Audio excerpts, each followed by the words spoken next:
Chazak. Ben écoutez, on va dédier le shiur Linu Nishmat Warda Bat Belara, voilà, qui donc on dédie ce shiur pour l'élévation de son âme de Gan Eden. Alors dans la paracha de cette semaine, on est dans la paracha de Baalotecha.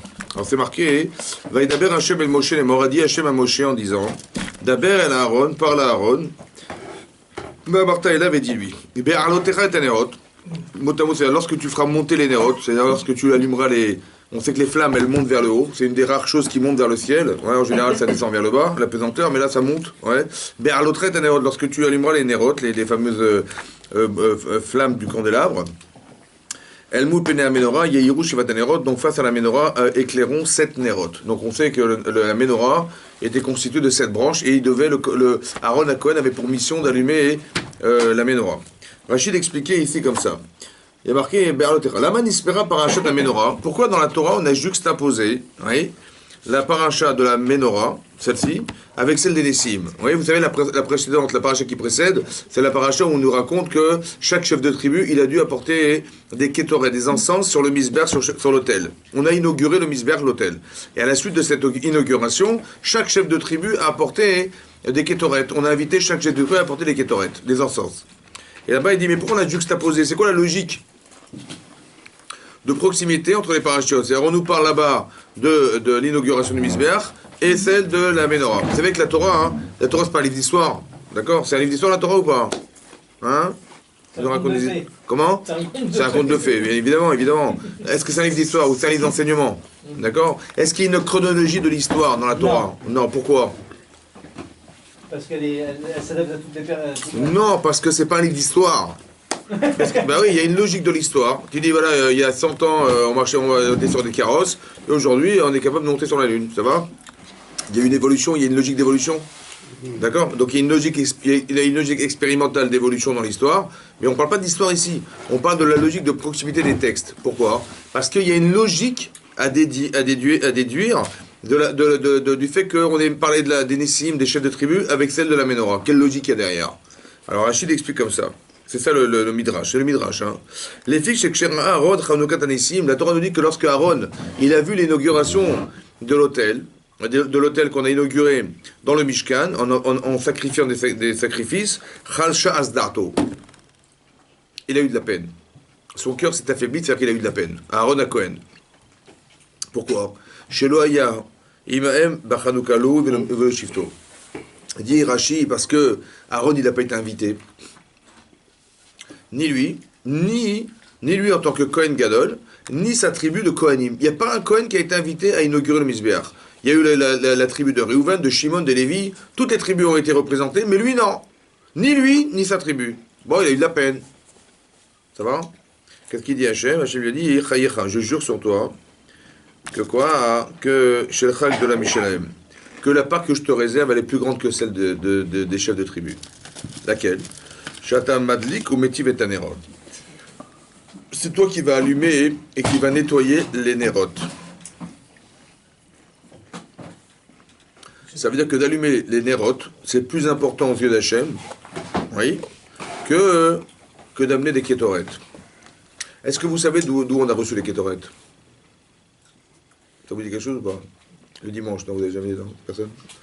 C'est marqué là-bas dans la Gemara dans Shabbat. La Gemara dans Shabbat Afpechet, elle dit là-bas que quand Moshe est monté pour récupérer la Torah, les anges ont dit Ma Enosh Ketiskerenu. C'est qui les hommes pour que tu t'en souviennes? Qu'est-ce qu'ils ont à voir avec la Torah, les hommes? Alors il a dit, Hachem, il a dit, alors toi réponds-leur. Il a dit, c'est marqué dans la Torah, Kaved et Avira Vetimira, respecte ton père et ta mère. Vous avez un père, vous avez une mère? Non. Il a marqué, Shmor et Yom HaShabbat les Kadesho, garde le Shabbat pour le sanctifier. Vous avez le Shabbat? Non. Marqué Anochi Hachem Elokera Sherot Setzira B'Am Israël. Je suis ton Dieu qui t'ai fait sortir d'Égypte. Vous êtes sorti d'Égypte, vous? Non. Il dit, donc la Torah nous concerne. Ils ont dit, ah oui, t'as raison. D'accord? C'est-à-dire que les anges ne savaient pas lire la Torah, quoi. Ils ne savaient pas ce qu'il y avait marqué dedans. Hein? Ça va ou pas? Il dit, ah oui, c'est vrai, c'est marqué comme ça. Bon, ça veut dire comme ça. Ça veut dire en vérité, non. Il y a la Torah des anges et la Torah des hommes. La Torah des anges, c'est des anges, c'est des forces qui n'ont pas de gouffre, qui n'ont pas de corps. Donc il n'y a pas d'Yitzhara. Donc ils ne comprennent même pas qu'on puisse fauter, les anges. Tu vois. Donc ils ont une lecture de la Torah qui correspond à ce qu'ils sont eux. Mais ils n'ont pas la lecture de faire des mitzvot, de s'engager, comment dire, de prendre des responsabilités, d'avoir du Yitzhara et de se battre contre lui. Ça va. Il n'y a pas cette mitzvah-là. Il n'y a pas cette Torah-là.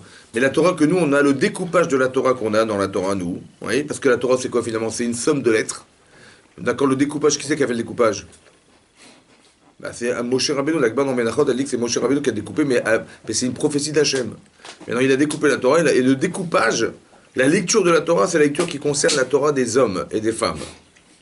Maintenant, ça s'explique pourquoi les anges étaient surpris de la lecture de Moshe Rabbeinu, parce qu'ils n'avaient pas cette lecture, eux. Maintenant, ils ont fait des cadeaux. Chacun, il a fait un cadeau, d'abord, c'est marqué.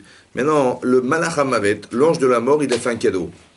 Quel cadeau il a donné? Les Kétoret.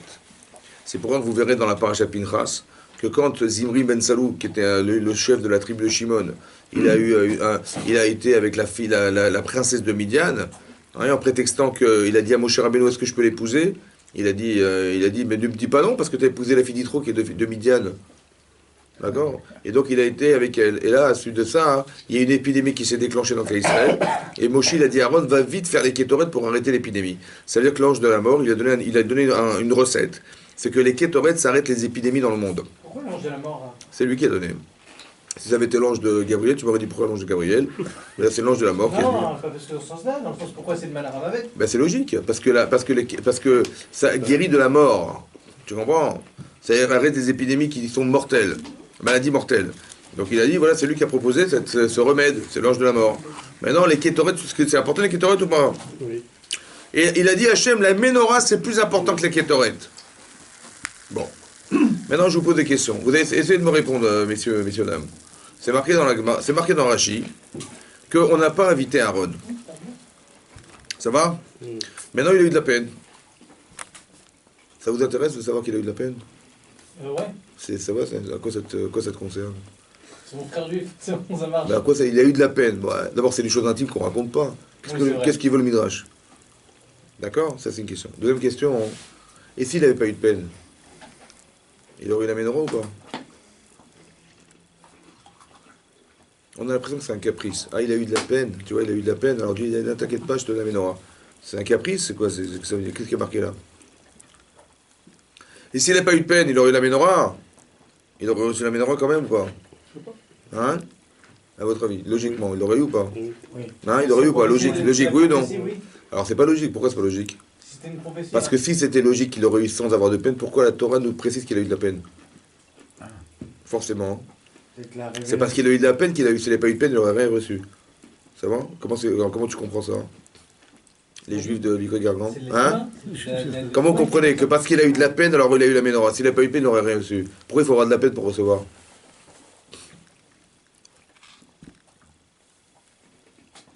Pourquoi que pour qu'Hachem te propose quelque chose, il faut qu'il y ait une émotion, il faut qu'il y ait un manque émotionnel? Pourquoi? Pour qu'Hachem te propose quelque chose, il faut que tu aies un manque émotionnel. Si tu n'as pas de manque, il ne te donne rien. Parce qu'il faut payer, parce qu'il ne donne rien sans rien, Dieu. Enfin, il veut qu'on gagne quelque chose. Enfin, pas qu'on gagne, qu'on paye. Pas qu'on paye, non. Hein? Qu'on ait envie. Qu'on ait envie. Oui, c'est ça. T'as envie ou pas? Si t'as pas envie, qu'est-ce qu'il te donne, Hachem? Il te donne rien du tout. Donc comment ça se vient l'envie, comme ça? Il a vu que lui, il n'a pas été invité là-bas. Il aurait voulu être là-bas ou pas? Oui. Mais non, il avait envie d'être là-bas. Pourquoi Hachem ne l'a pas invité là-bas? J'ai compris. Attends, tu veux dire comme ça. Pourquoi il l'a pas invité? Tu aurais pu dire que quoi? Pourquoi il l'a pas invité? Pour qu'il ait envie. Hein? Pour qu'il ait envie. Mais qu'est-ce qu'il aurait pu croire? Pourquoi il n'a pas été invité? Vous savez ce que dit le Midrash? Pourquoi il n'a pas été invité?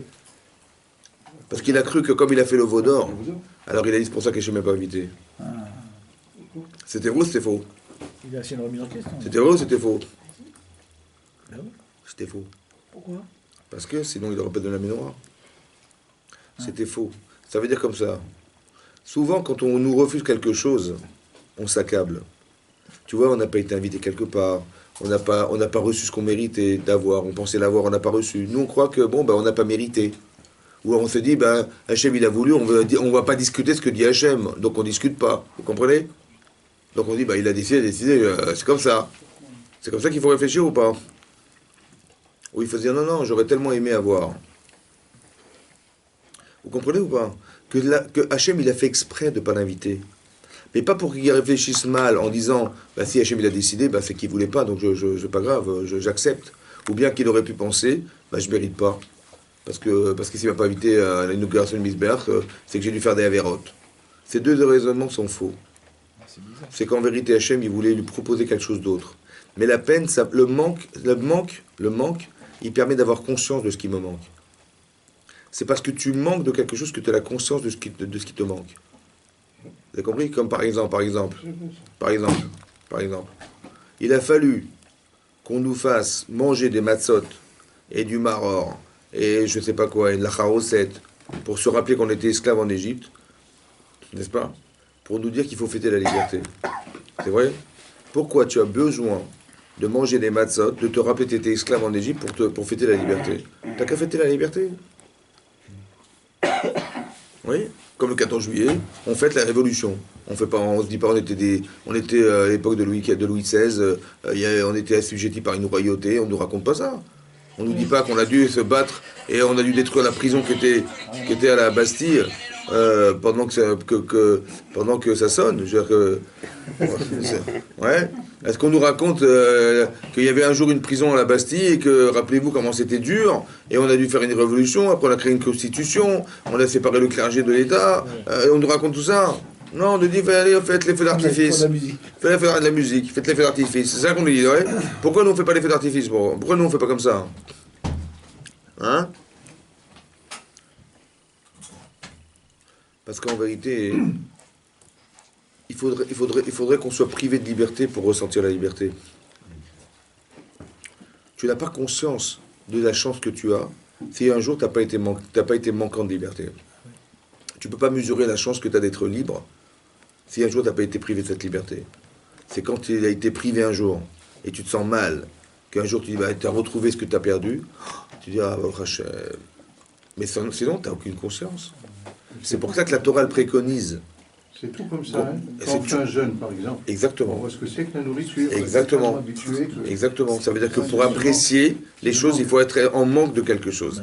C'est pareil ici. Hachem, il a fait exprès pour qu'il ait envie d'allumer la menorah. Qu'on lui propose plus, il faut qu'il soit en manque.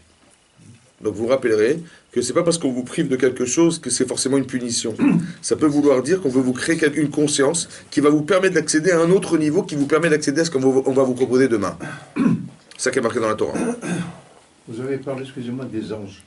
On parle tout le monde des anges, on ne sait pas exactement ce que c'est les anges en 2-3 mots. Alors 2-3 mots.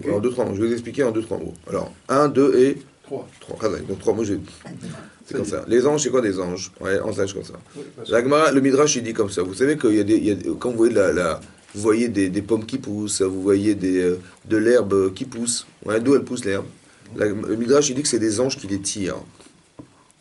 Par exemple, il y a des anges qui sont venus voir Abraham Avinu. Vous vous rappelez combien d'anges?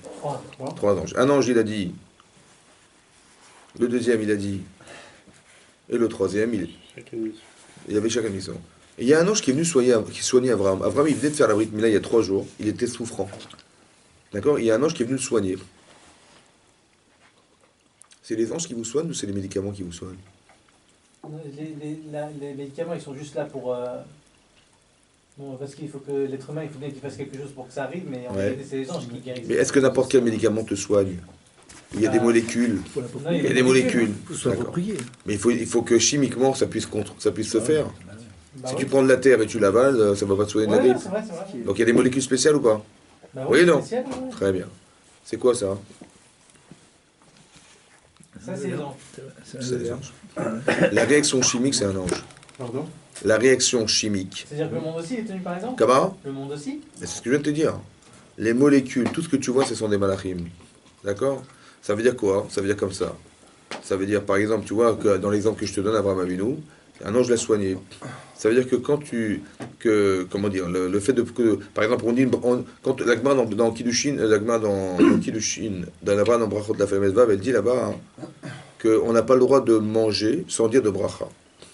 Oui, assour la anot mina malamazé sans bracha. On n'a pas le droit de consommer quoi que ce soit, sans dire la bénédiction qui est appropriée à l'aliment. Assour, de profiter sans dire bracha. L'Agma dit pourquoi? Pour 2 raisons. Pour 2 raisons. 1, parce que quelqu'un qui mange sans bracha, il vole Hachem. et ils volent les Knesset Israël, l'Assemblée d'Israël. Et là, on va dire quoi? Rachid explique pourquoi ils volent Hachem, ils volent Hachem, parce qu'ils volent Birkato. Ils volent sa bracha. Et Knesset Israël, c'est quoi? C'est qu'on voit que les fruits, ils dépérissent quand on ne dit pas des brachot. Tu vois, nos parents nous disaient, nous, quand on mangeait des tomates, c'est pas les tomates d'aujourd'hui. Ouais, mais pourquoi c'est pas les mêmes goûts, c'est pas les mêmes saveurs? Parce qu'on ne dit pas la bracha. Alors les choses se dépérissent. Comme ça, c'est marqué dans l'Agmara. Ça veut dire quoi voler la bracha d'Hachem? C'est parce qu'on n'a pas... C'est-à-dire que quand on va dans un magasin, on paye avec l'argent. Ouais. Si on ne paye pas, on dit qu'on est des voleurs. Très bien. Et ben, c'est le même système, Que mais quoi? d'un but spirituel. C'est-à-dire? C'est-à-dire qu'on reconnaît que ça vient d'Hachem. C'est une façon de payer Hachem à travers une beracha. Ah, vous dites que de ne pas prononcer, c'est un vol. De pas Prononcer la bracha, c'est un vol. C'est voler la bracha, c'est voler les mots. Vous avez dit oui, c'est ça? Non, mais les mots qu'on va prononcer, qu'on va sortir, c'est des anges. Et ces anges-là, mais j'ai rien volé du tout, j'ai rien dit. En quoi j'ai volé? J'ai mangé sans prononcer. Je sais pas du vol, ça. Voler, c'est de retirer la propriété des autres. Mais là, j'ai rien enlevé, là, j'ai rien fait, j'ai rien dit. C'est la propriété d'Hachem, le monde. Mais j'ai rien dit. Tu dis voler quoi? J'ai volé ce que je devais dire. J'ai pas dit, j'ai pas volé, j'ai pas dit. Bon, si vous êtes dans un magasin, vous dites rien, vous prenez les choses, même si... J'ai rien pris. Ah, mais c'est quoi voler alors? C'est quoi voler? Voler, c'est quoi le vol ici dans la bracha d'Hachem? Alors écoute-moi bien. Écoute-moi bien. Si tu manges de la terre, tu peux te nourrir avec? Non. Du sable, de la peinture, du béton, du verre, du bois, du métal. Ça nourrit ou pas? Non. Non. Par contre, si tu manges de la viande, c'est des protéines. Tu vois, c'est bizarre, ça marche. Tu manges des œufs, c'est pareil. Tu manges des fruits, c'est des vitamines. Dites-moi, c'est quoi la différence entre une pomme et du sable? C'est de la nourriture. Il y a une consistance. Si vous avez la différence, c'est qu'Hachem, il n'a pas béni le sable. Il a béni le fruit. Il a béni la vache, la viande. Il a béni. Béni, ça veut dire quoi? Il a rendu susceptible de t'accompagner quelque chose qui est lié à l'être humain. Il a été mévarer, il a béni Hachem, la viande, pour que quand tu te nourris avec, tu grandis avec. Tu grandis avec, tu mitzbarer. Tu deviens plus fort. Tu pesais 3,5 kg à ta naissance, aujourd'hui tu en pèses 90 kg, ça veut dire qu'il s'est passé quelque chose que tu as été béni. Par quoi? Parce que tu as mangé. Mais d'où se produit le fait que tu grandisses avec, tu prennes du poids avec, que tu t'évolues avec? C'est la bracha d'Hachem qu'il a mis dans l'aliment. Donc quand tu manges et que tu ne reconnais pas que c'est parce que qu'Hachem il a béni ce fruit et cette protéine et cette viande que tu grandis, tu lui as volé la bracha, ça veut dire que tu as volé la conséquence de ce qui te nourrit. Et ça, vous savez ce que c'est ça? C'est des anges.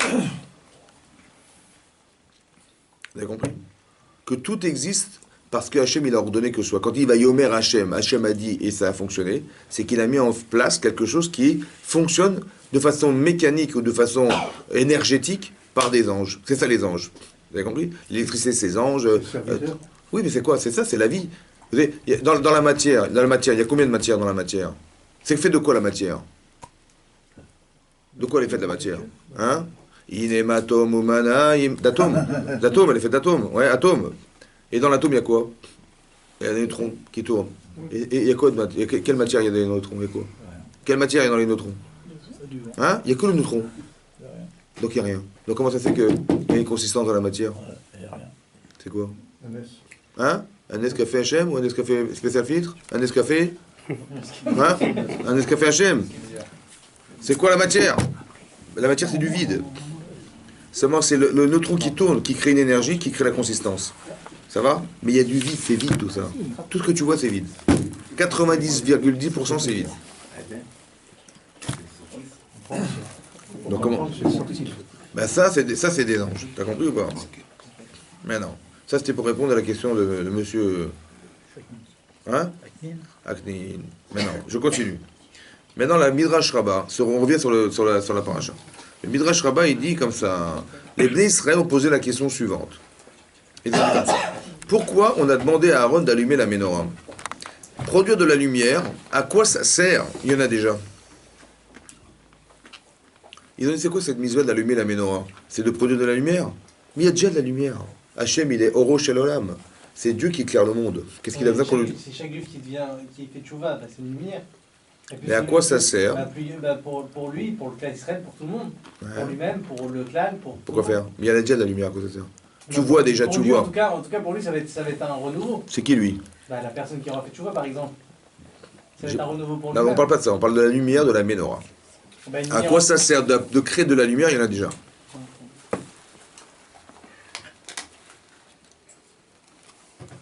Alors Rachim, il a répondu comme ça. Et c'est ça le sujet de ce soir. Il a dit, vous savez, quand on était dans le désert, il y avait une colonne de nuée qui nous dirigeait, et il y avait une colonne de feu qui nous éclairait la nuit.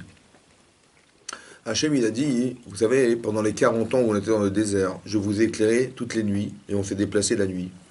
Et je sais que vous vous sentez redevable de ce que j'ai fait pour vous, de vous éclairer. Alors pour me rendre un petit peu de ce que je vous ai donné, et allumer les nérotes. Ça veut dire qu'on devrait se sentir redevable. Là-bas, le Midrash Rabbah, il donne un exemple, il dit comme ça. C'est comme un aveugle, il s'est égaré dans la rue. Il s'est perdu. Il y a quelqu'un qui le voit comme ça, égaré, il lui dit, mais qu'est-ce qui se passe? Il dit, je suis perdu. Il dit, mais vous allez où? Il dit, je rentre chez moi. Il dit, vous habitez où? Je dis, à tel endroit. Il dit, je sais où vous habitez, je vais vous accompagner. Et il le prend par la main et il le dirige vers sa maison. Lorsque le voyant arrive devant la maison de l'aveugle, il lui dit, on va rentrer chez vous. Donc il rentre chez lui. Et il dit, et le voyant dit à l'aveugle, allumez la lumière. Il dit, mais j'ai pas compris, c'est vous qui voyez, c'est vous qui m'avez accompagné, mais allumez-vous, appuyez-vous sur l'interrupteur. Il a dit, non, appuie-toi sur l'interrupteur. Pourquoi? Parce que comment tu vas me rendre ce que je t'ai donné? Tu vas te sentir redevable. Alors participe un petit peu à ce que j'ai fait. Allume-toi la lumière. Ça veut dire qu'on devrait comprendre dans la vie, oui, qu'il y a un principe très fort, qui est la reconnaissance du bien. Il faut se sentir gêné d'avoir reçu pour être capable de rendre. D'accord? Ça veut dire que c'est très important de comprendre que ici, la reconnaissance du bien, on se sent redevable. Par exemple, moi, avec ça, j'ai compris une chose. J'ai compris que pourquoi Hachem nous a demandé d'honorer nos parents, d'honorer nos parents. On a une mitzvah, nous, d'honorer nos parents, de craindre nos parents. Oui? Pourquoi cette mitzvah de craindre, d'honorer ses parents? Indépendamment de tous les principes qu'on connaît, qu'on construit ses parents, etc. Ok. Mais je pense que derrière, en fait, c'est comme ça. Quand vous réfléchissez, comment vous allez un jour rendre ce que vos parents vous ont donné? Comment vous allez rendre? Jamais on peut le rendre. Hein? On peut pas rendre. Comment vous allez un jour rendre la vie que vos parents vous ont donnée, les efforts qu'ils ont fournis pour vous, le sacrifice personnel qu'ils ont fait pour vous, l'amour qu'ils vous ont donné, ouais? Le fait qu'on existe et qu'on a le droit d'aller, on a le mérite d'aller au Gan Eden, c'est parce que nos parents ils ont décidé de nous faire vivre un jour, c'est vrai ou pas? Comment tu vas rendre ça? Comment tu vas faire? Comment tu vas rendre? Alors ça nous dérange en fait. Ça devrait nous déranger parce qu'on ne sait pas comment rendre. Alors Hachem il dit, fais un petit peu, fais kibboud avaim. Honore-les, ils vont te téléphoner, ils ont besoin de quelque chose, va leur rendre service. Tu devrais te sentir redevable. Parce que la reconnaissance du bien fait que tu te sens redevable. Et cette reconnaissance-là, tu ne pourras jamais la rendre. Alors tu dis, si je ne peux pas rendre, qu'est-ce que je vais faire? Je vais me rendre malade toute ma vie? Je dis non, fais un petit peu, rends un petit peu de ce qu'on te donne. Fais kibboud avaim. C'est vrai que ça n'a aucune commune mesure avec ce que tu as reçu. C'est comme Hachem, il nous a éclairé dans le désert pendant 40 ans, ça n'a aucune commune mesure d'allumer les nérotes. Mais au moins, ça nous soulage. Ça veut dire ne pas vivre dans la conscience permanente d'être redevable toute sa vie. Vous comprenez? C'est une manière psychologique de soulager la personne. Maintenant, il y a plusieurs endroits dans le chasse et dans la Torah. On va essayer de voir ensemble où on parle de ce principe de reconnaissance du bien. C'est marqué dans le Midrash Rabbah que quand on a voulu... quand Yosef arrivait, vous savez, Yosef il est arrivé, qu'il a dit à ses frères, il a dit j'ai rêvé de 11 étoiles, de la lune et du soleil, qui se prosternaient à moi. Et ses frères, ils ont dit, mais qu'est-ce que ça veut dire ce rêve? Ils ont interprété le rêve en disant, oui, que Yosef, il a estimé que c'était lui le roi d'Israël, et que même Yehuda, qui est censé être la royauté d'Israël, va se prosterner devant lui. Ça veut dire que nous, on sait pertinemment que le roi d'Israël, il est représenté par Yehuda, la royauté, et Yehuda va se prosterner à Yosef. Ça veut dire qu'on va, soit ça veut dire deux choses, soit que Yosef il va prendre la royauté, soit qu'on va faire un schisme dans le clan d'Israël, il y aura la royauté de Yosef et celle de Yehuda, et ce qui est impossible. Alors qu'est-ce qu'on fait alors? Alors ils ont dit, il vaut mieux condamner Yosef et garder les 11 Shvatim et de faire le clan Israël avec les 11, que de penser qu'on va couper en deux le clan Israël et qu'il n'y aura pas de clan Israël, il n'y aura pas de peuple juif. Après, c'est marqué là-bas que Réhouven, il est venu, il est intervenu, il a dit, on ne va pas le tuer, on va le mettre dans un trou. Et il a dit, je vais le mettre dans un bord, un puits, et comme ça, ce soir, je viendrai le rechercher, le reprendre. Entre-temps, il a été vendu. Et Réhouven n'était pas présent ce jour-là. Pourquoi tu n'es pas présent? Rachid dit deux réponses. Un, parce qu'il faisait Kibbout Avayim, il respectait son père. Il était en train parce qu'à tour de rôle, chacun il faisait Kibbout Avayim, ils honoraient leurs parents. Et deux, il était en train de faire Teshuvah. Sur quel avéra? Il a déplacé la couche. Comment ils peuvent Il a fait des choix. Sur quel avéra? Comment ils peuvent honorer leurs parents en faisant du mal à son fils, au père du fils? Attends, j'arrive. Il a honoré ses parents. Comment il a honoré ses parents? Alors, pardon. Et là-bas, c'est marqué justement que vous savez que quand Rachel est morte, vous voyez, Rachel elle est morte. C'est marqué là-bas, hein, que quand elle est morte, Yaakov Avinu, il a pris son lit, qui était dans la chambre de Rachel, et il l'a déplacé dans la chambre de Bilha, qui était la servante de Rachel. Maintenant, quand Réhouven, qui était l'aîné de l'enfant de Léa, il a vu ça, il a dit, mais c'est un affront pour ma mère, c'est quoi cette manière de... Comment il a osé mettre son lit dans la chambre de la servante de Rachel et pas dans la chambre de ma mère? Qu'est-ce qu'il a fait? Il a pris le lit de son père, il l'a déplacé. 2 fois. Il a déplacé dans la chambre de sa mère. Bilbel Yitzoué Aviv. Il a déplacé la couche de son père. C'est marqué dans la paracha de Vaïchi, c'est marqué là-bas, hein, que ça c'est un reproche qu'on a fait à Réhouven. Oui. Et donc, quand il a fait cette avéra, hein, il a été condamné à mort dans le ciel. C'était très grave ce qu'il a fait. Pourquoi? Parce qu'en fait, il ne s'est pas simplement occupé de la vie de son père. C'est aussi qu'il a déplacé Allah, c'était la Shrina, qui était sur le lit de Yaakov Avinu. Donc c'était très grave. Il a jugé qu'il fallait le faire. Donc, maintenant, c'est marqué là-bas, il est en train de faire Teshuvah. Il y a marqué Vaishma Réhouven. Vaishma Réhouven. Il a entendu Réhouven. Veyatzileu miyadam. Il a été le sauver, Yosef, des mains de ses frères. Demande de Midrash, mais qu'est-ce qu'il a entendu pour aller sauver Yosef? Il dit qu'il a entendu le rêve de Yosef. Yosef, il a rêvé de 11 étoiles, de la lune et du soleil. Or, si Réhouven, il était condamné à mort Bachamaïm, Oui, 10. est-ce qu'il aurait dû avoir 11 ou 10 étoiles? 10. Or, il a vu combien d'étoiles? Donc, ça veut dire qu'il a compris dans le rêve de Yosef que lui, sa teshuva avait été agréée par Hachem. Il a eu Akaratatov. Il a eu de reconnaissance. Alors, ce qui est très important, c'est pas ce que je vous dis, c'est ce que je vais vous dire maintenant qui est très important. Parce que c'est marqué dans le Midrash Rabbah, hein, que tous les frères de Yosef, ils ont condamné à mort Yosef. Ils l'ont jugé, ils l'ont condamné. Et Réhouven, il faisait partie des gens qui ont condamné Yosef. Et par reconnaissance du bien, il a remis en cause cette condamnation pour aller le sauver. Vous avez vu ce que ça veut dire? Ça veut dire que la reconnaissance du bien, c'est pas seulement des principes de vie. Que vous savez, comme le derech eretz, il faut bien parler, il faut bien se comporter dans la vie, il faut avoir de la reconnaissance du bien. Non, on est en train de nous expliquer dans la Torah, hein, que c'est un élément fondamental de l'existence qui fait que quand tu reconnais le bien, tu peux remettre en cause une condamnation à mort par reconnaissance du bien qu'on t'a fait. Tu vas essayer de sauver la personne que tu as condamnée parce que tu reconnais que grâce à lui, tu as su d'Hachem que ta teshuva est agréée. Ça, c'est une chose à comprendre. Deuxième chose à comprendre, c'est la suivante. Souvent, quand est-ce qu'on se sent reconnaissant? On se sent reconnaissant des gens qui ont eu des bonnes intentions vis-à-vis de nous. Des gens, ils ont pensé à nous. Ah, merci beaucoup d'avoir pensé à moi. Mais est-ce que Yosef, il a pensé à Réhouven quand il a raconté son rêve? Il a dit, tu sais, pour ton rêve, pour la tchouva, c'est bon, c'est agréé, j'ai pensé, c'est bon. Il a fait un clin d'œil ou pas? Non. Zéro. Il a raconté son rêve. Et Réhouven, il a compris à travers son rêve que Yosef, il avait dit à travers son rêve qu'Hachem avait agréé sa teshuva. Mais est-ce que Yosef, il a eu l'intention de lui faire apprendre cette information? Non. Alors qu'est-ce que j'apprends ici? Que malgré tout, Réhouven, il était reconnaissant. Ça veut dire qu'est-ce que c'est que la reconnaissance du bien? C'est que comme ça, il ne faut pas attendre forcément des gens, des intentions. Mais simplement le principe est clair. Que dès l'instant où tu as reçu une tova de quelqu'un, tu lui dois reconnaissance. Peu importe dans quel esprit il l'a dit, dans quelle chose il a dit, tu te sens reconnaissant malgré les intentions qui sont inexistantes. Parce que tu as reçu une tova de la personne. Alors tu dis merci et tu t'exécutes. Ça veut dire que la Torah est en train de nous définir que la karatatov c'est fondamental. Et deux, c'est sans intention derrière. Même sans intention derrière. Le simple fait que tu aies reçu une tova, ici il a su par Yosef que ça tu vas t'agréer, il a reçu cette information, ça suffit pour dire je vais lui sauver sa vie. Donc c'est très important de reconnaître.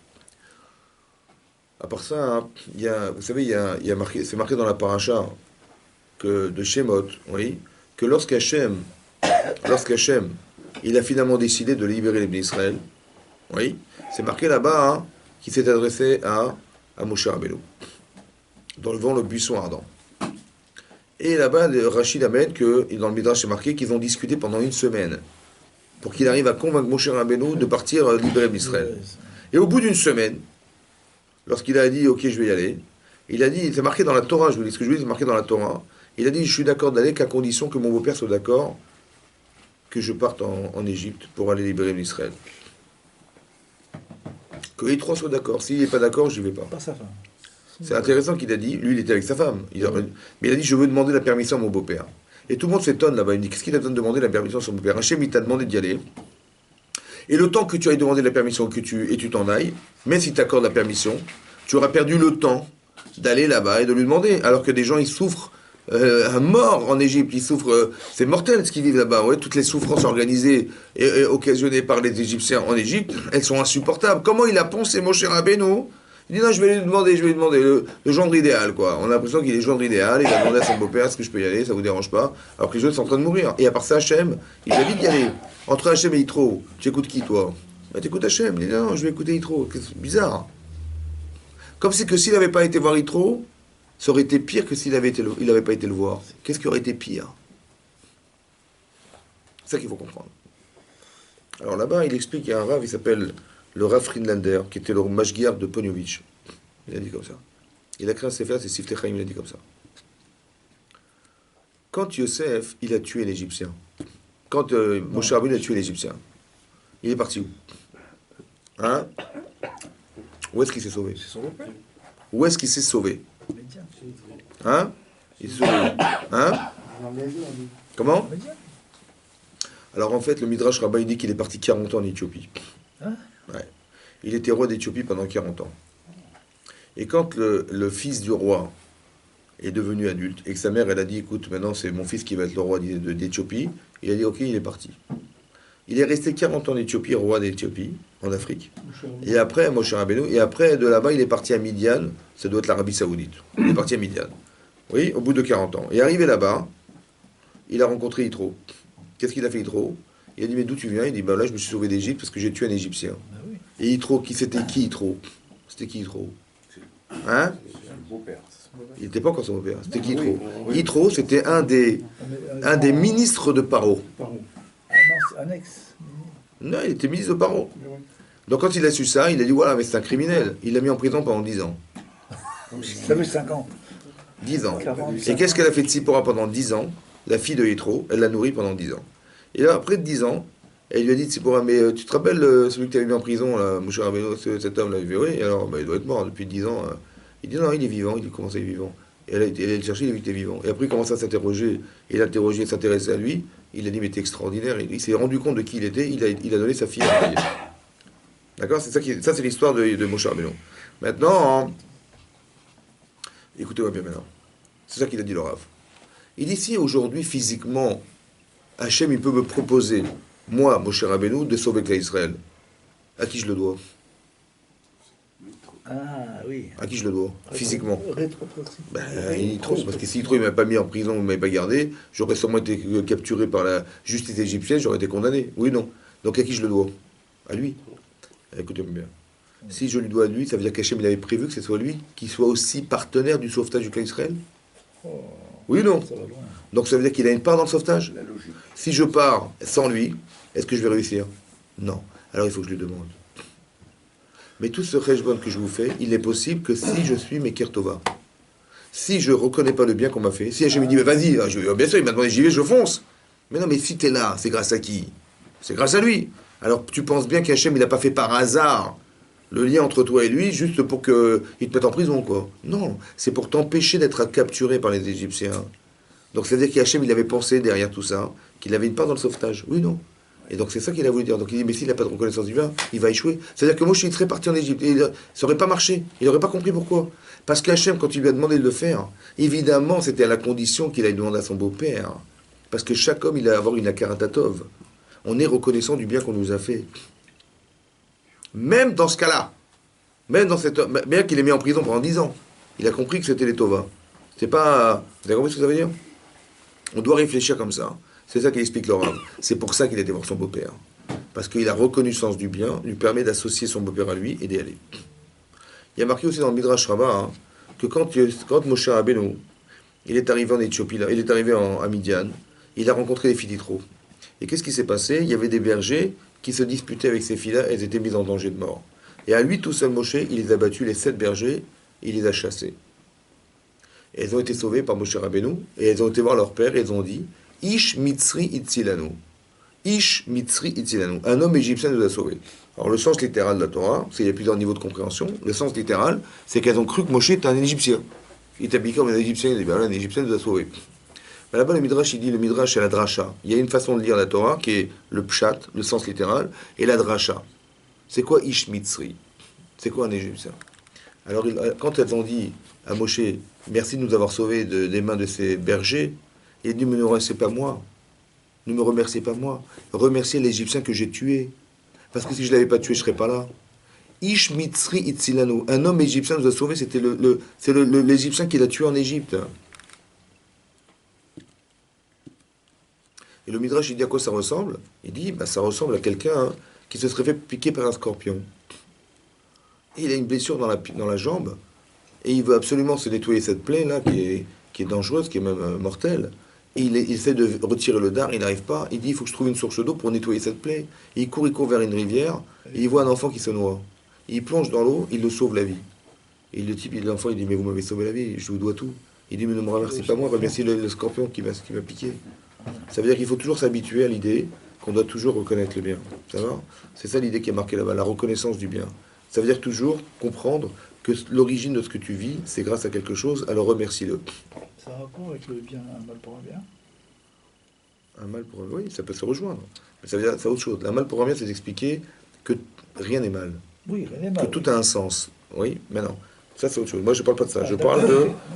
Non, on pourrait... Là, c'est vrai que ça rejoint, mais c'est pas ça que je voulais dire. Je voulais simplement dire qu'il faut être capable de réfléchir à tout ce qu'on reçoit. Là-bas, c'est même marqué, dans le Midrash, c'est marqué là-bas, hein, que la première plaie d'Égypte, c'est la plaie de Dam. Dam, c'est le Nil qu'on a transformé en sang. La deuxième, Tzvardia, c'est les grenouilles. Kinim, les poux. Ces 3 plaies, Moshe ne les a pas faites. Il a dit à Aaron de le faire. Pourquoi? Parce que Dam Tzvardia, Dam, il est né dans le Nil. il a dit comme ça, je suis reconnaissant du Nil. Le Nil, il m'a sauvé. Ouais, Moshe Minamaï Meshitiou, il a été sauvé des eaux du Nil. Je ne veux pas frapper le Nil. Celui qui m'a sauvé. Les grenouilles venaient du Nil, il n'a pas frappé les grenouilles. Et Kinim, c'était les poux, c'est venu de la terre. Il a dit, mais quand j'ai enterré l'Égyptien, la terre, elle a accepté de l'absorber. Et je ne veux pas taper la terre. Donc il a refusé ces 3 plaies, il a refusé de le faire. Pourquoi? Bah, Karatatov. Oui. Mais depuis quand tu dois de la Karatatov à ce qui a été créé pour toi? Le Nil a été créé pour toi, la terre a été créée pour toi. Qu'est-ce que ça veut dire de reconnaître que la terre a été créée pour toi? Vous avez compris? Ça veut dire que le principe, c'est de ne pas se contredire. Tu sais au fond de toi-même que tu dois rien à la terre. Mais au fond de toi, est-ce que, comme tu te souviens que c'est grâce au Nil que tu as été sauvé, tu veux pas fracturer ce rapport avec la reconnaissance du bien? Alors même ça, tu touches pas, pour ne pas te sentir contredit.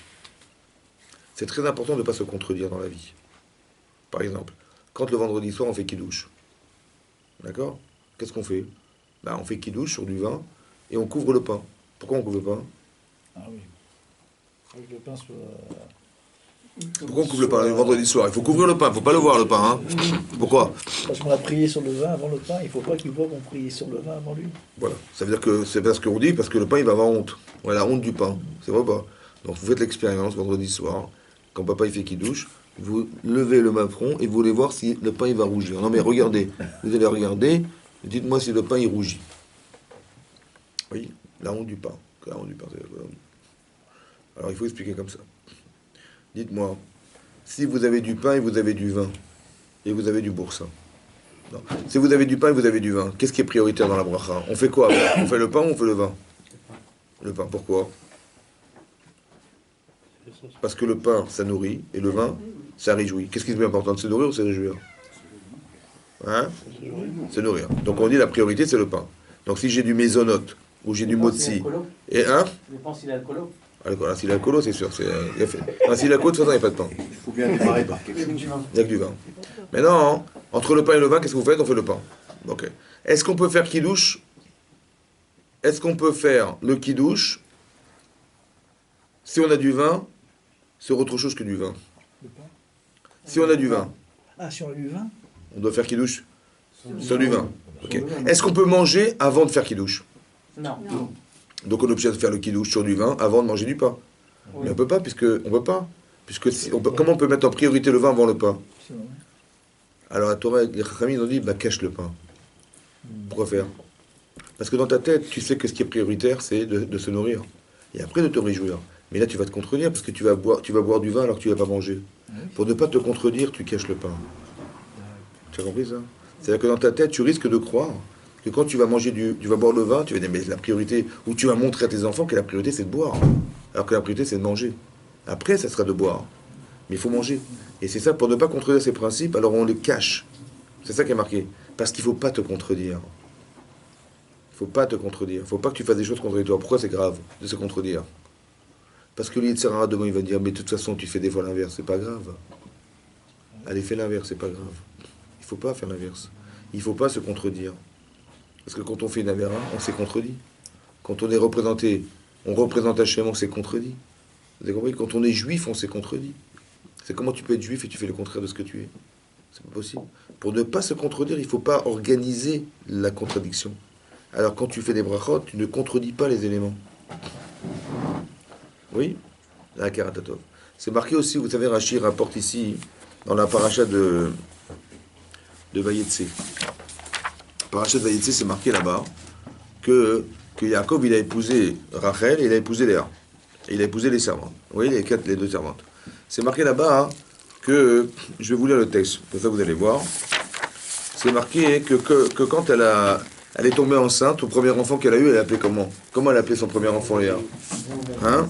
Réhouven. D'accord? Le deuxième. Comment elle a appelé le deuxième? Shimron. Le troisième. Et le quatrième? Yehuda. Pourquoi? Hein? Pourquoi elle a appelé Yehuda? Voilà. Elle a dit comme ça. Vata'ar od vatelet ben, vatomer apa'am odeh et Hashem. Cette fois-ci, je vais remercier Hashem. Alken karashemo Yehuda. C'est pour ça qu'elle a appelé Yehuda, vata'amod bilet, et après elle a arrêté de tomber enceinte, d'accoucher. Donc elle a eu le premier Réhouven, Shimon, Lévi, Yehuda. Pourquoi elle a appelé Yehuda? Parce que apa'am, cette fois-ci, je remercierai Hashem. Pourquoi c'est au bout du quatrième qu'elle a remercié Hashem? C'est plus que ça part. Oh. Ils étaient 4. Ils Très, auraient très. pu avoir 3 chacun. Très très bien. Rachid dit là-bas, sur place, Rachid dit là-bas, qu'il y avait 4 femmes, et elles étaient prophétesses. Elles savaient qu'il y avait 12 Shvatim. Donc, maximum chacune combien? 3. Or, elle a eu 4. Elle a dit, cette fois-ci, je remercie Hachem.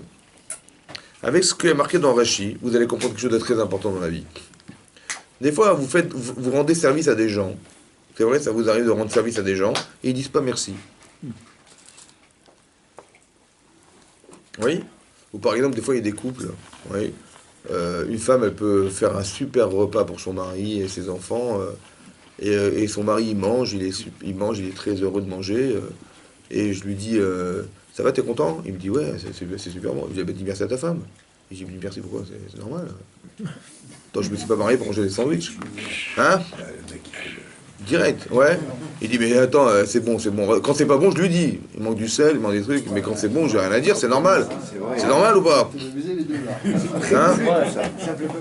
Très bien. Alors je lui dis, mais pourquoi tu dis pas merci? Ben, il dit, bah c'est normal, je me suis pas marié pour manger des sandwichs. Je suis marié pour vraiment manger. Bah, si elle est cuisinière, c'est son rôle de femme, elle fait la cuisine, c'est normal. Ok. Ou dans la vie, oui. Les gens savent pas dire merci, ils savent pas dire merci. Mais comment ça fait qu'ils savent pas dire merci? Hein? Comment c'est quoi la logique de... Pourquoi ils disent pas merci les gens? Il y a marqué la réponse, elle est dans Rachid là. C'est en contradiction avec soi-même. Non, là je vous ai dit Rachid. Elle a appelé son fils à Yehuda. À partir de quoi? Du quatrième. Mais qu'est-ce que vous avez compris? Les 3, ils étaient normaux. Toi, le premier, c'était normal. 3 c'était normal. Et au-dessus de normal. Donc. Elle a remercié quand c'était au-dessus de la normale. Donc on ne remercie pas quand on a des choses. Donc quand est-ce qu'on remercie? Quand c'est au-dessus de la normale. Mais comment tu fais pour que ça soit aussi normal? Bah, elle était prophétesse. Non, je te parle d'un principe. Il faut que tu comprennes un principe. On veut t'expliquer pourquoi, quand est-ce que tu vas dire merci dans ta vie. Et sinon, tu risques de jamais dire merci dans ta vie. Quand c'est en dehors de ce qu'on attend.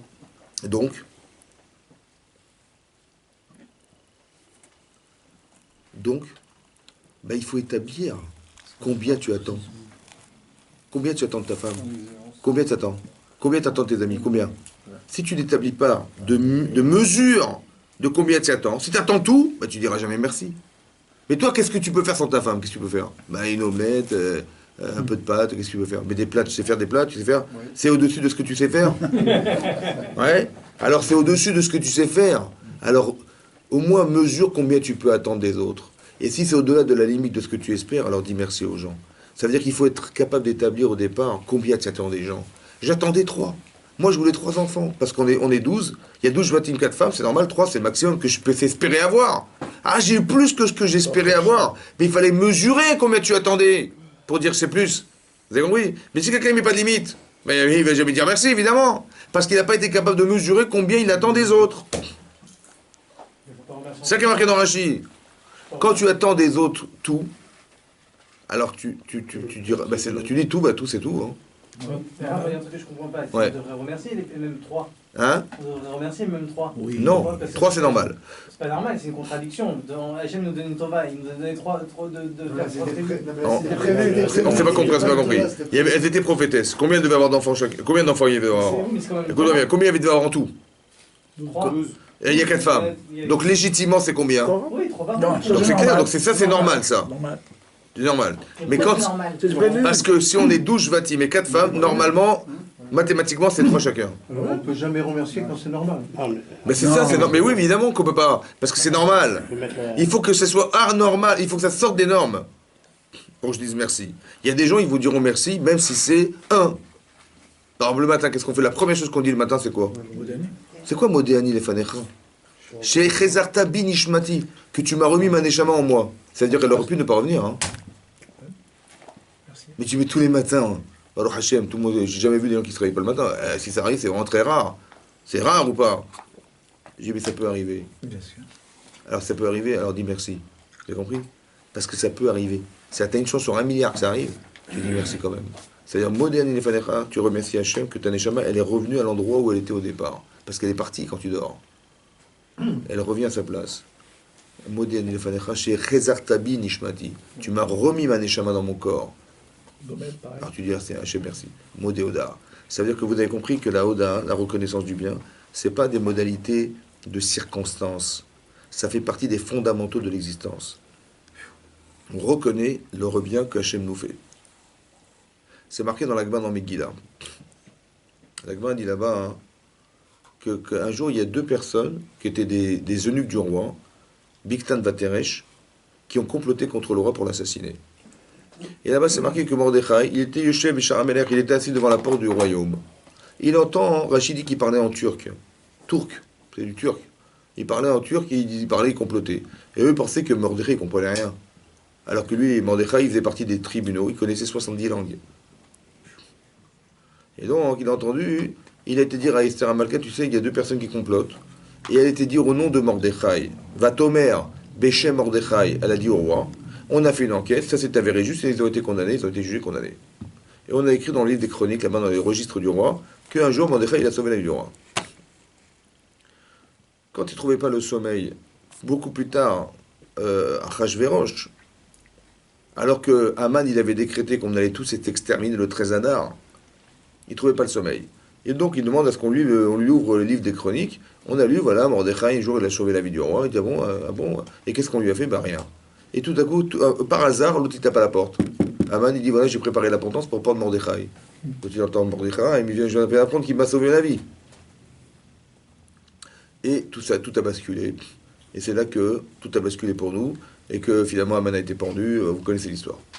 Là-bas, la Gemara, elle dit, Kol haomer davar beshem omro.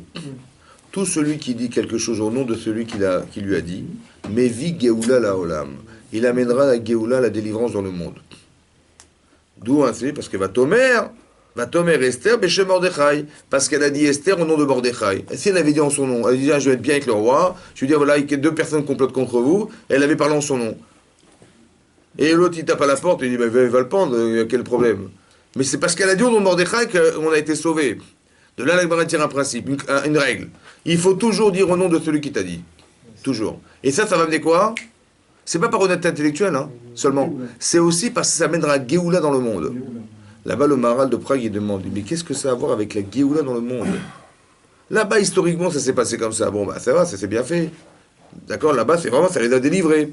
Mais aujourd'hui, c'est pas parce que tu vas dire au nom t'as entendu un chidouche d'un rave, tu vas dire en ce moment, mais qu'est-ce que ça va avec la Géoula dans le monde? C'est le Hémet, ça, qu'on dit au nom de quelqu'un. C'est le Hémet. L'enseignement surtout, c'est l'enseignement qui passe surtout. Mais qu'est-ce que ça veut dire de dire au nom des gens? Dis, étudie la Torah, étudie la Hémet, ça mène la Géoula, je comprends. Mais ne dis pas parce que tu as dit au nom de celui de qui tu l'as entendu que ça va mener la Géoula dans le monde. Hein? J'ai pas dit que c'est pas important, mais en quoi ça a un rapport avec la Géoula, la délivrance finale? Parce que le Rav lui-même, il a acquéri Torah, donc après, une fois qu'il donne son enseignement, il transmet. Et donc? Alors quand on donne au nom de la personne, peut-être qu'il y a un enseignement qui passe à travers ça. Très bien. En quoi ça a un rapport avec la délivrance finale? Délivrance finale pour la personne délivrance qui finale. Délivrance finale. Aucun rat. Vous voulez dire quoi par finale?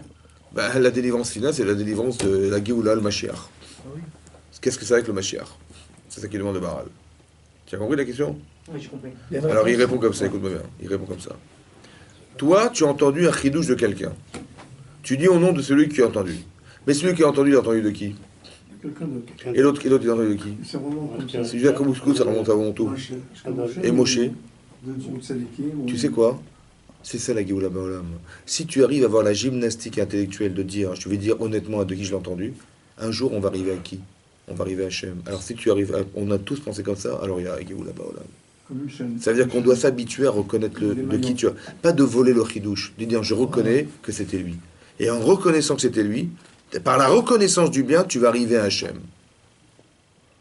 Ça et si tout le monde se pensait comme ça, on arriverait à la Géoula Baolam. C'est une reconnaissance honnête en même temps. Comment? C'est une reconnaissance honnête en même temps. Honnête. Oui, mais ça veut dire que tu sais, tu dis pas je m'approprie la connaissance. Tu dis non, je sais que ça vient de lui. Et donc je dis au nom de lui. Mais si tu remontes au nom, tu reconnais que.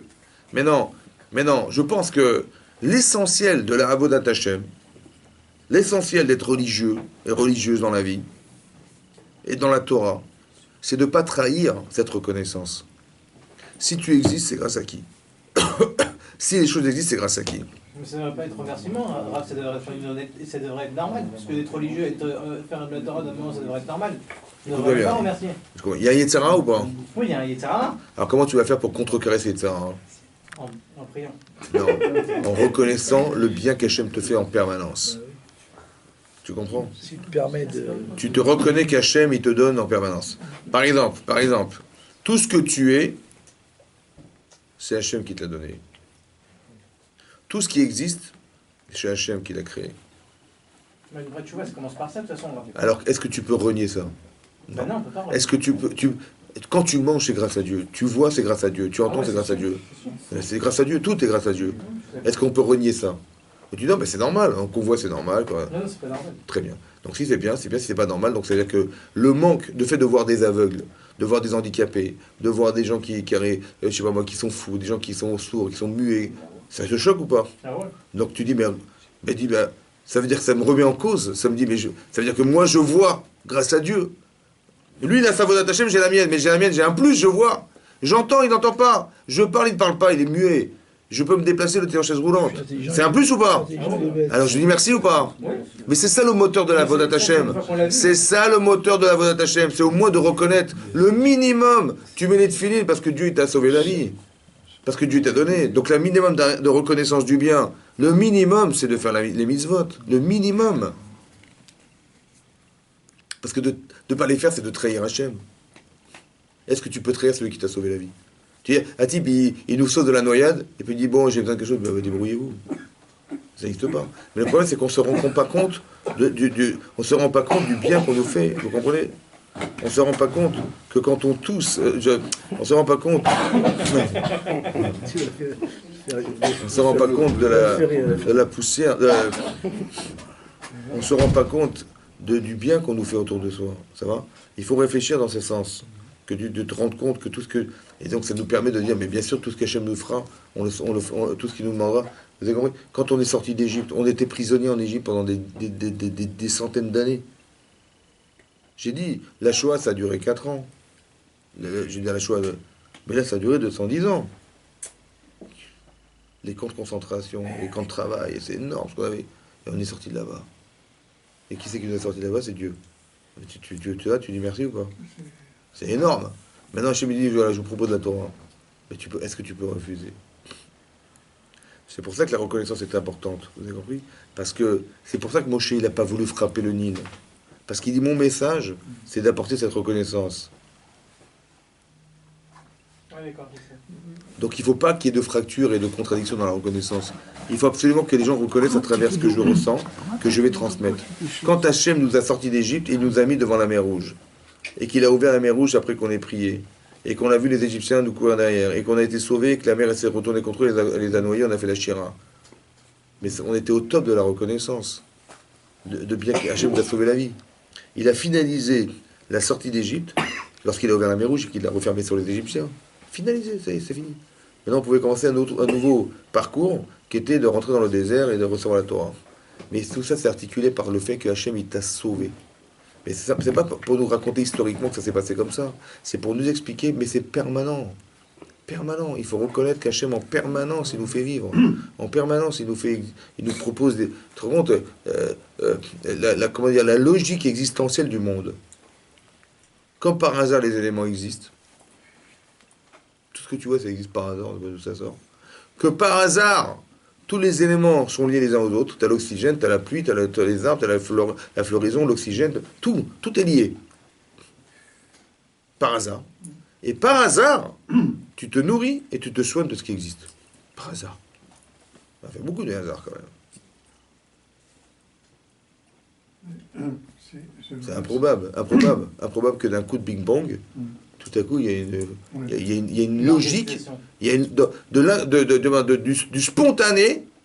du spontané, on ait créé une logique aussi extraordinaire que les lois naturelles. Du spontané. Comment c'est possible? Comme Fouarav, il a dit, un type, il a fait exploser une bombe dans une forêt. Bon. Et après que ça a explosé, le type, il vient, il dit, vous savez quoi, j'ai trouvé celui-là? De l'explosion. Bah, je trouve une montre. Voilà. Tout a sauté, voilà ce qui est sorti. Vous croyez ou pas? Hein? Une montre, voilà, une montre. Ça a explosé, une montre. Ou alors, il a fait exploser une imprimerie. Voilà, une imprimerie. Oui. Et dans l'imprimerie, bah, évidemment, il y avait de l'encre, il y avait de la colle, il y avait du papier, il y avait des lettres, il y avait du fil, il y avait du carton, il y avait tout. Ouais. Et de l'explosion, bah, il a sorti un fromage. Voilà, c'est celui-là. Il a marqué de l'encre a giclé partout. Truc de fou, quoi. Vous le croyez ou pas? Mais non, parce que quoi? Parce que d'écrire, c'est intelligent. Il faut réfléchir pour que ça soit, que tu comprennes un texte. Ça a été pensé ou pas?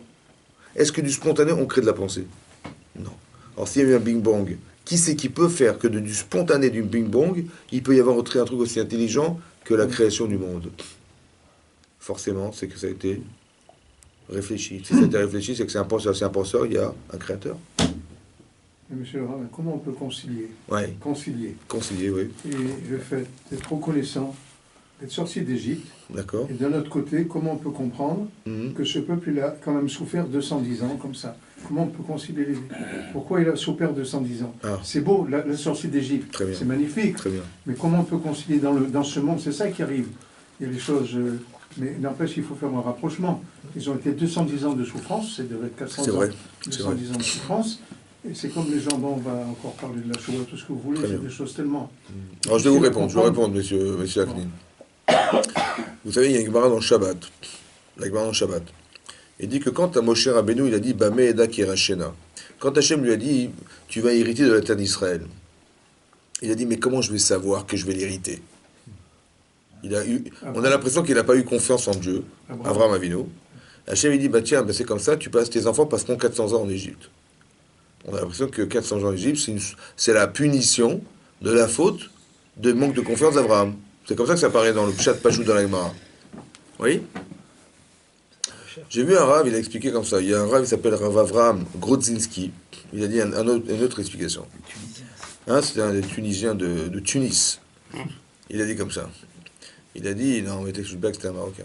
Mais, il a dit comme ça. Il a dit, voilà. Il est de la goulette, mais... De la goulette, exactement. Et là-bas, il dit que, en fait, à la goulette... Non, il dit comme ça. Non, il parlait des boulettes, en fait. Il a dit comme ça. Il a dit comme ça. Quand Hachem lui a dit à Abraham, tu vas hériter de la terre d'Israël.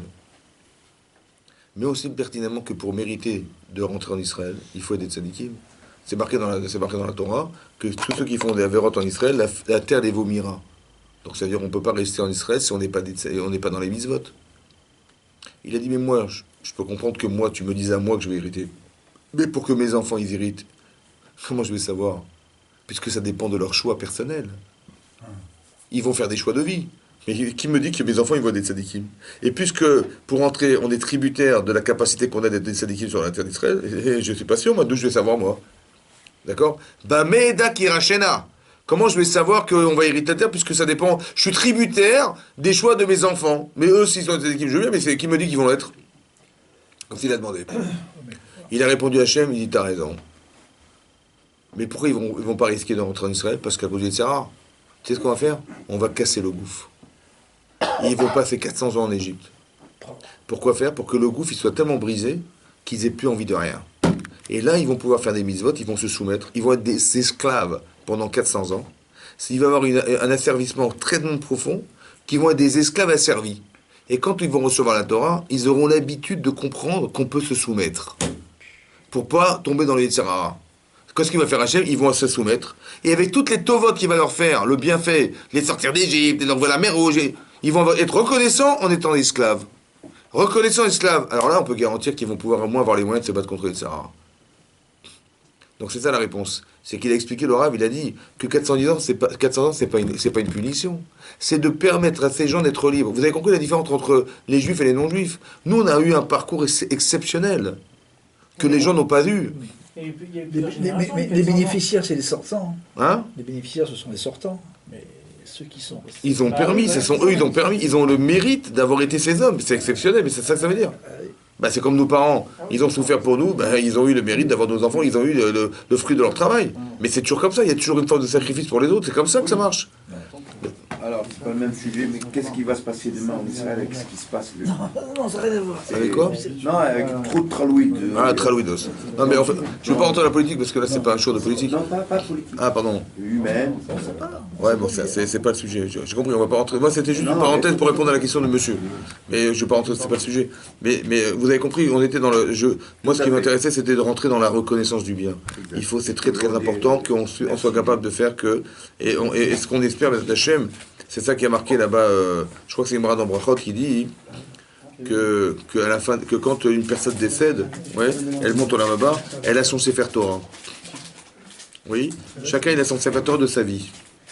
Et là-bas, c'est marqué que qu'est-ce qu'on va marquer dans ce livre? Bah, tout ce qu'une personne elle a fait de bien. Oui. Et donc, la reconnaissance du fait de ce lien de reconnaissance du bien qu'Hachem nous procure en permanence, ce lien étant établi, alors on peut se permettre de nous écrire un livre. Et ce livre, c'est le livre de notre vie, en fait. C'est le livre de... Et c'est quoi le livre de la vie? C'est quoi? C'est que quand on va ouvrir ce livre, en fait, on va se rendre compte que ce qui a marqué dedans, c'est toutes les interventions qu'Hachem a fait dans nos vies pour nous sauver. Et nous bénir, et nous, comment vous dire, et nous amener des brachot, et faire en sorte que les choses elles fonctionnent. C'est là qu'on va pouvoir le lire. Et c'est-à-dire que plus une personne elle arrive à construire sur la terre cette reconnaissance du bien, elle aura les yeux pour voir dans l'Olam Haba la lecture possible dans son serviteur personnel de la lecture qu'Hachem, combien il s'est investi, il est intervenu pendant nos vies. La reconnaissance du bien. C'est ça qui est marqué là-bas. Donc c'est-à-dire que c'est des notions qu'on doit construire, qui pas seulement qui nous permettent d'exister ensemble, mais qui nous permettent d'avoir les yeux pour voir le bien qu'Hachem il nous montrera un jour à la fin des temps ou à la fin de... dire que donc ils ont un mérite dans le Olam Haba, quoi. Le fait d'avoir souffert de pouvoir voir la reconnaissance du bien, il faut qu'on la construise sur la terre. Pour qu'on puisse le lire dans le Sefer Torah de notre vie, et voir comment Hachem il intervient. Nous, on ne sait pas ce qui se passe. Tu sais ce que tu as vécu, mais tu ne sais pas ce que tu as évité. Oui, mais ça c'est Hachem. Mais il va te le montrer, ça. Il va nous montrer à la fin des temps, il va nous montrer tout ce qu'il a fait. Par reconnaissance du bien. Voilà. Chazak ou Baruch. Chazak.